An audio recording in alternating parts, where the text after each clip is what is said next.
अंधेरा है, देख नहीं रहा है। आगे आ जाओ, आप पीछे वाले आप भी आगे आ जाओ, इधर आगे आ जाओ।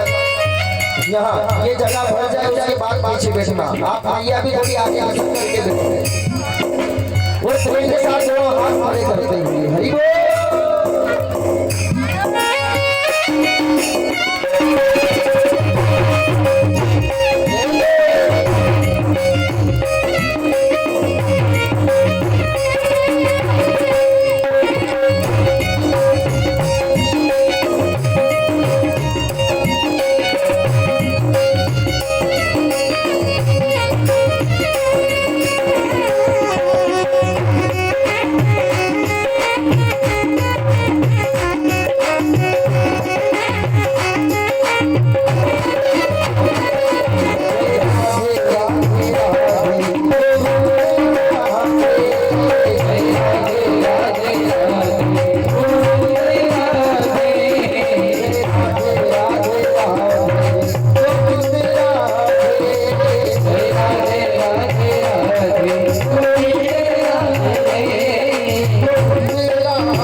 सभी अपने स्थान पर विराजित हों। प्रेम के साथ में हम इस पावन कथा का रसास्वादन करें।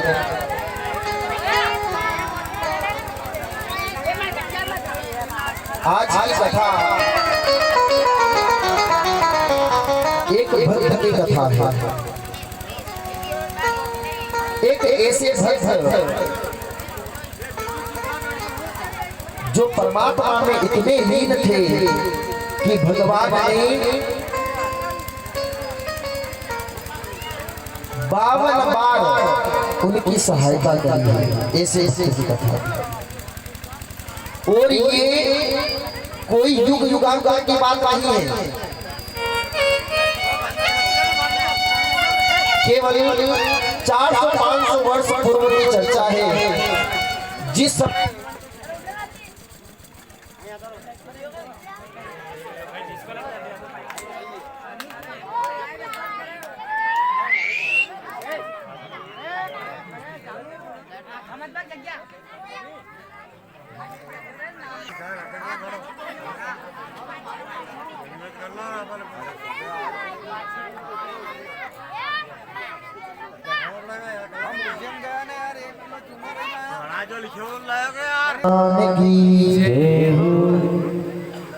हमारे भारत देश में जब भक्ति काल का युग चल रहा था, उस समय अलग अलग प्रांत के अंदर भगवान के अलग अलग भक्त थे। अपनी भक्तिमयी वाणी से, अपनी लेखनी से जन जन के अंदर अपनी भक्ति का प्रचार प्रसार करते थे। ऐसे भक्त थे। वर्णन आता है सर्वप्रथम उत्तर प्रदेश की पावन भूमि के ऊपर बाबा सूरदास जी, जो दोनों आंखों के अंधे होते हुए भी भगवान की बाल लीलाओं को प्रस्तुत किया करते थे, अच्छा चित्रण किया करते थे। एक देखने वाला व्यक्ति भी इतना अच्छा चित्रण नहीं कर सकता। सुर सागर के अंदर अनेक पदों की रचना करी। उसी काल के अंदर भगवान राम के अनन्य भक्त तुलसीदास जी महाराज हुए हैं, जिन्होंने कल कल के अंदर भगवान श्री राम के दर्शन किए। मानस में भी वर्णन आता है, श्री राम मैं सब जग जाना, करहूं प्रणाम जोर जोर पाना। उनको ऐसा लगने लगा कि पूरे संसार में केवल सिया राम ही है। तुलसीदास जी महाराज ने श्री राम के दर्शन कर में किए हैं। भगवान श्री राम के दर्शन किए। भक्ति काल के उसी उत्तर प्रदेश के पावन भूमि के ऊपर एक संत हुए हैं कबीरदास जी। और आगे राजस्थान की पावन धरा पर साक्षात भक्ति ने जन्म लिया, मीराबाई। भगवान की ऐसी भक्त, चित्तौड़गढ़ की रानी मीराबाई। भगवान के लिए उन्होंने राणा के महल को छोड़ दिया। वो नहीं भावे राणा,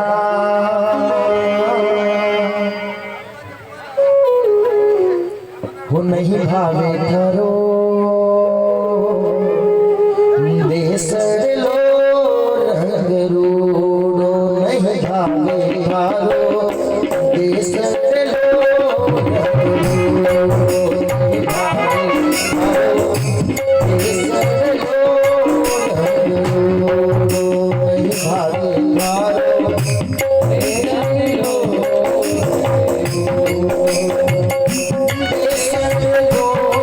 रंग रूड़ो।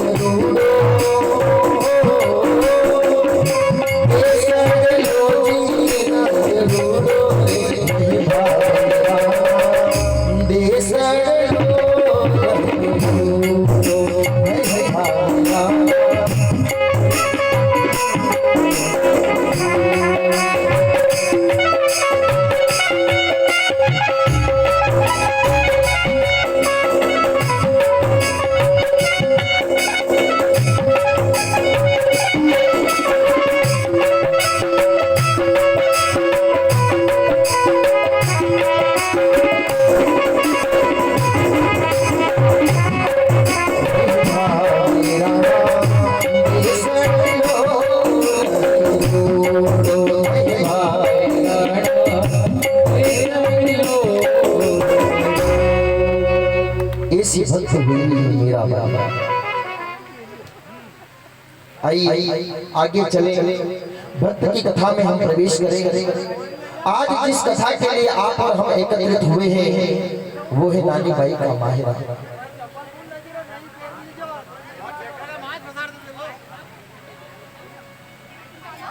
गुजरात की पावन भूमि पर संत नरसिंह मेहता हुए।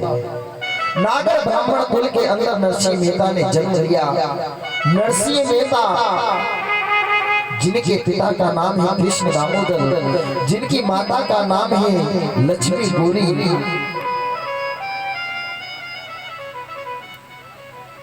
उनके एक दादी है जिनका नाम है जय कौरबाई।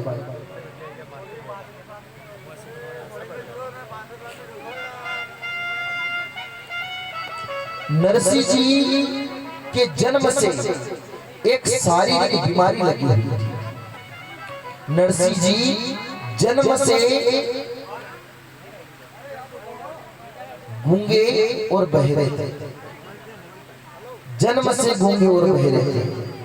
और उनकी दादी जी को नरसिंह जी की बड़ी चिंता होती थी। नरसिंह जी की दादी नरसिंह जी को ले करके मंदिरों में जाती, सत्संग में जाती, कई जगह जाती, क्योंकि बूढ़ी माताओं का जो होता है वो सत्संग और मंदिर में ठिकाना होता है। तो नरसिंह जी की दादी उनको लेकर के जाती। एक बार शिवरात्रि का दिन नरसिंह जी की दादी ने नरसिंह जी से कहा, बेटा शीघ्रता से तैयार हो जाओ, आज शिवरात्रि का दिन है, भगवान भोलेनाथ की पूजा करने के लिए चलना है, अगर लेट हो जाएगी तो भीड़ बढ़ जाएगी। और नरसिंह जी की दादी नरसिंह जी को लेकर के भगवान भोलेनाथ के मंदिर में पहुंची। वहां जाकर के भगवान भोलेनाथ की पूजा की और पूजा करके जैसे ही मुड़ी तो नरसिंह जी की दादी को एक संत के दर्शन हुए। नरसिंह जी की दादी ने सोचा कि संत बड़े तेजस्वी लगते हैं, जाकर के प्रणाम करना चाहते। नरसिंह जी को लेकर के नरसिंह जी की दादी संत के पास गई, जाकर के प्रणाम किया और नरसिंह जी से कहा, बोले बेटा प्रणाम करो। नरसिंह जी ने भी प्रणाम किया। संत महाराज ने नरसिंह जी के सिर पर हाथ घुमाया और कहा, बोले भैया तेरो ये जो पोता है ये भगवान को बहुत बड़ो भक्त है। दादी ने सोचा क्या बात करे महाराज, भगवान को बहुत बड़ो भक्त, मुंह से बोल ना सके, कान से सुन ना सके, वो कैसे भगवान का भक्त हो सकता है। महाराज ने कहा, बोले भैया ये भगवान का बहुत बड़ा भक्त होगा और ये भगवान की बहुत भक्ति करेगा। डोकरी माँ ने कहा, बोले ये भगवान की भक्ति कैसे करेगा, कानों से सुन नहीं सकता है, मुंह से बोल नहीं सकता है, क्या भक्ति हाथ पैरों से किससे करेगा। संत ने कहा, बोले भैया ऐसा नहीं है, अभी बोलेगा। संत महाराज ने नरसिंह जी के सिर पर हाथ रखा और उनके कान में कहा, बोलो बेटा राधे कृष्ण। जैसे ही नरसिंह जी ने सुना, नरसिंह जी कहने लग गए, राधे कृष्ण राधे कृष्ण राधे कृष्ण। दादी ने जैसे देखा जन्म का गूंगा नरसिंह आज बोलने लग गया। दादी जी को हर्ष नहीं समा रहा। दादी जी ने कहा, बोले महाराज जी आप तो भले आए, आपने मेरी शिवरात्रि की पूजा सफल कर दी। आप एक काम करो, मेरे साथ चलो, मैं आपको नगर भ्रमण करवाती हूँ। मेरा बड़ा बेटा बहुत बड़ा ऑफिसर है, उससे आपको दान दक्षिणा दिलवाती हूँ, बढ़िया पेट पूजा करवाती हूँ, चलिए। संत ने कहा, बोले भैया हम कहीं नहीं जाते। तो खुशी के मारे नरसिंह जी की दादी ने क्या किया, मैया के पास पहले पोटली हुआ करती थी जिसमें वो लपेट करके ऐसे रखते थे। 400-500 वर्ष पुरानी बात है। नरसिंह जी की दादी ने पोटली में से पैसे निकाले, एक दो के सिर से निकाल करके हाथ में रखे और सोच रही है कि महाराज जी को 10 रुपए दे कि 5 रुपए दे कि 2 रुपए। बार बार सोचती, इतने पैसे का महाराज क्या करेंगे, एक काम करके उनको 1 रुपया दे देंगे। महाराज जी ने कहा, बोले भैया हम पैसा भी नहीं लेते। नरसिंह जी की दादी ने कहा, फिर तो कोई बात नहीं, बहुत अच्छा। नरसिंह जी को लेकर के दादी दौड़ी दौड़ी घर गई। घर जाकर के कहा, नरसिंह जी के एक बड़े भाई है बंशीधर जी, उनकी पत्नी जो कि नरसिंह जी की भाभी है, जाकर के कहा, बोले बहू देख तेरा दिलवर बोलने लग गया है। जैसे नरसिंह जी की भाभी ने सुना, बोले जन्म का गूंगा बोलने लग गया, ये भी हो सकता है? नहीं बोल सकता। दादी ने कहा, बोले नरसिंह बोल के बता तेरी भाभी को। तो नरसिंह जी कहने लगे, राधे कृष्ण राधे कृष्ण राधे कृष्ण। अब जन्म का गूंगा नरसिंह भाभी के सामने बोला राधे कृष्ण। भाभी ने सोची बोला तो सही, लेकिन ये है कौन राधे कृष्ण?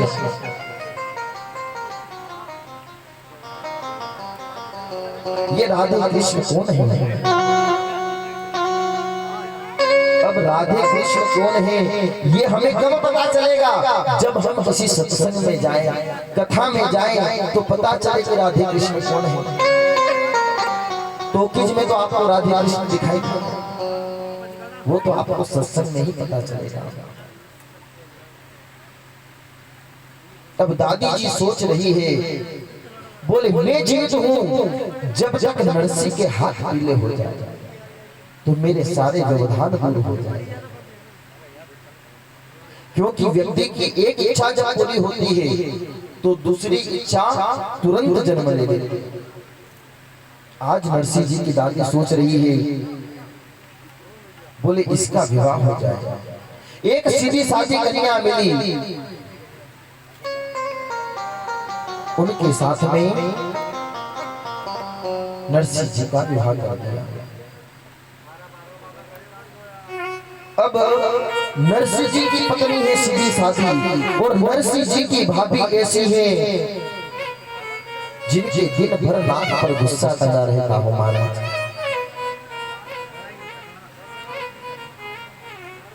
बार बार नरसिंह जी को उल्टा सीधा बोलती, बार बार डांटती।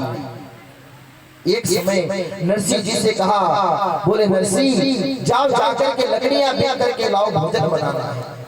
नरसिंह जी चलते जा रहे हैं लकड़ियां बियाने के लिए। जब जा रहे थे तो मार्ग में एक संत मंडली को देखा। वो संत मंडली भजन कर रही थी और राधे कृष्ण नाम का उच्चारण कर रही थी। उसी उच्चारण को देख करके नरसिंह जी उस संत मंडली में रुक गए और भगवान का चिंतन करने लगे। हरि गोविंद मेरो हे गोपाल मेरो हे,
अरे माने कालो कालो यमुना तीरो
भजन करते करते सुबह से दोपहर हो गई।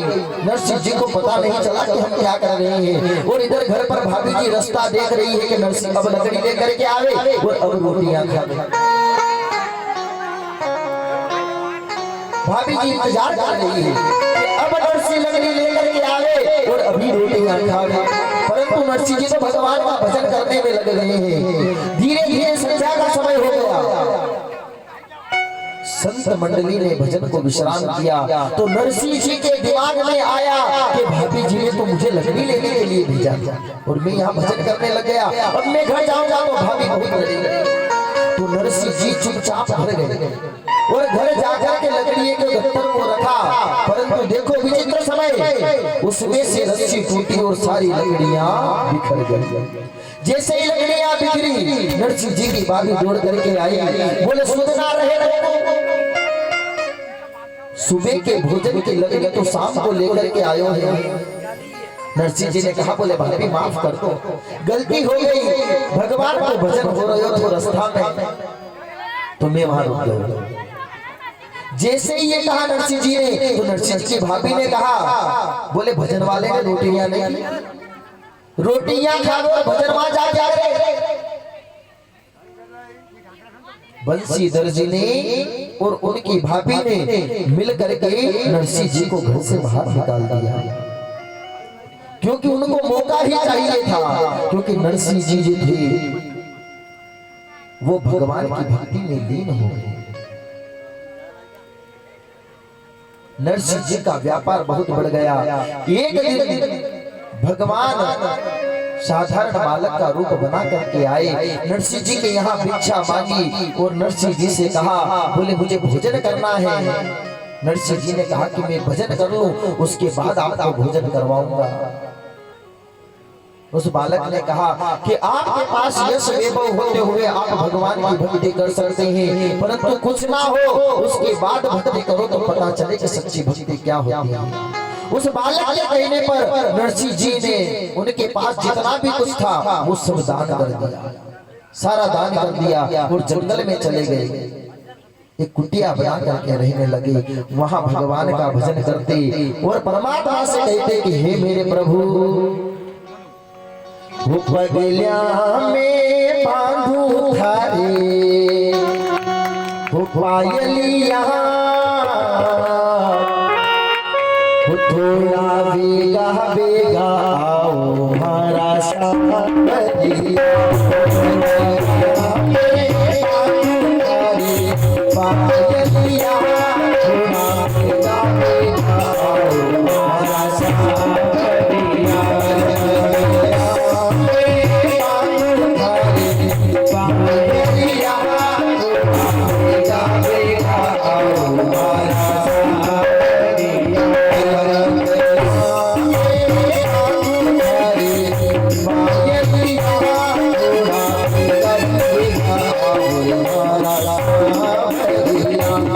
आपने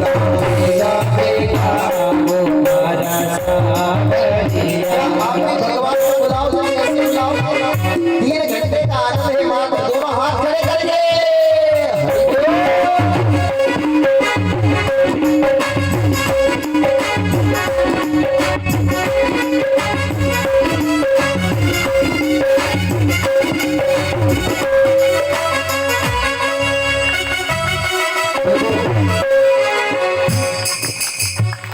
जो व्यक्ति बंदर बंदरिया नहीं बनना चाहता, जो अगले जन्म में लूला लंगड़ा नहीं बनना चाहता है, जिनको भगवान ने पैर दिए, हाथ दिए, नाचना सिखाया, वो ईमानदारी से आपको अपने आप की कसम है अपने स्थान पर खड़े हो गए, क्योंकि 2 दिन का आनंद जेल बचा है।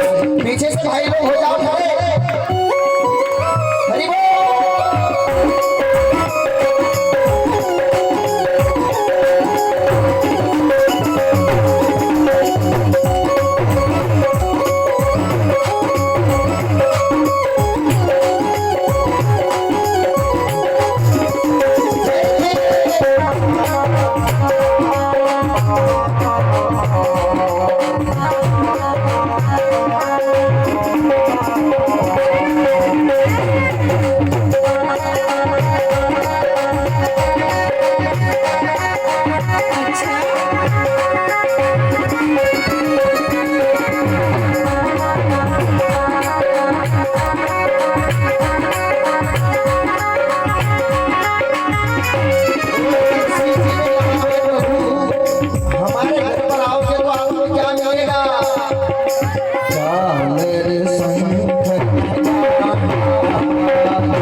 Yeah.